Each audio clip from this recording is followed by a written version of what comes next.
आज की ये वीडियो सीपीए मार्केटिंग से रिलेटेड है कि आखिरकार सीपीए मार्केटिंग क्या है। कॉस्ट पर एक्शन, ऐसी वेबसाइट जिनके ऊपर आपको छोटे छोटे टास्क दिए जाते हैं। मिसाल के तौर पर आपको लिंक दिया जाएगा कि इस लिंक के थ्रू आपने रजिस्ट्रेशन करनी है, इस लिंक के थ्रू आपने फला वेबसाइट के ऊपर जाके फॉर्म फिल करना है, या इस लिंक के थ्रू आपने फला ऐप को इंस्टॉल करना और उसके बदले में आपको $1-2 मिल जाएंगे। छोटे छोटे टास्क होते हैं।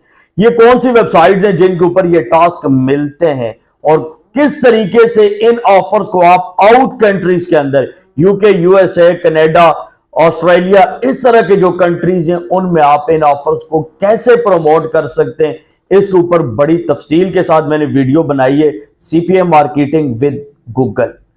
तो अगर आप वो वॉच करना चाहें तो इसी वीडियो के पहले कमेंट के अंदर आपको फुल वीडियो का लिंक मिल जाएगा, आप लोग वॉच कर सकते हैं। अदरवाइज मेरे चैनल पे जाएं, वहां पे भी वीडियो मौजूद है।